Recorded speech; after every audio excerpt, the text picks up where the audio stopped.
Hello everyone. So today we're going to be creating a class in Java. This class will determine if the number of defenders of a zombie attack will be able to hold them off. It's a very simple method. It's a very simple class, nothing too special about it, I think. But first let's get into it. So first, with every class you have to set the field. So for our case we have 4 fields, which is the horde, size, defenses, and survival. The horde is pretty much the name of the horde. The size is the size of defenses is the human defenses, and the survival check, and if the city survives or not the attack. Moving on to the constructors, we have our first one, which is our no arguments constructor, also known as the default constructor, and it will set the default values to the object calls like null and stuff like that. So if there is ever an error or something's wrong, it will just come up as either probably null or 0. Then we move on to our next constructor, which is just simply taking and defining the name of the zombie horde. All big zombie hordes would probably be named by the survivors, I would think. They usually are. And it only takes that one parameter. Then moving on, we have the final constructor, which takes 4 parameters instead. Again, the horde, the size, the defenses, and the survival. The survival one's a little bit special. I'll go into that a little more details later on. So that just defines those as our new values of that.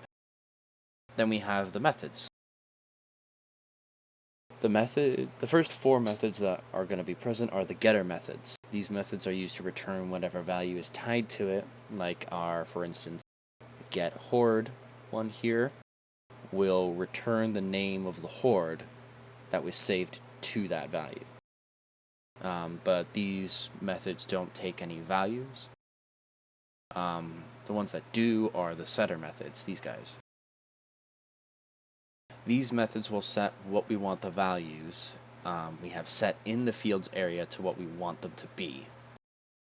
The first one we have is our set horde, which all it does is make sure that it's actually there and that it's not left blank.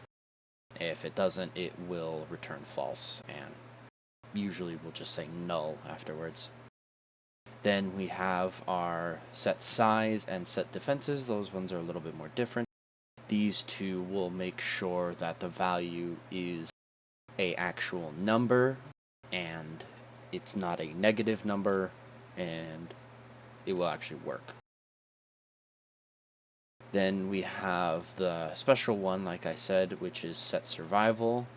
This one's a little more special, as in this one doesn't take any parameters, but it still needs to be defined when creating it, because it needs to take the defenses and the size, and it needs to determine which one is going to be the right one. It will take the values of our defenses and basically pit them against the size of the zombies. And if one is greater than the other, the value will set to whatever whatever is appropriate. So if the survivors hold the line or if they fall. Then finally the toString method, it just writes out the outcome of the battle and says who will survive in the end.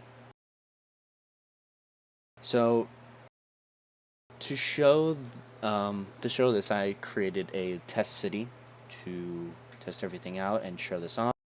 I've dubbed it City 17. If anyone gets that from a reference to a video game, that'd be awesome. So it's a pretty simple one. It sets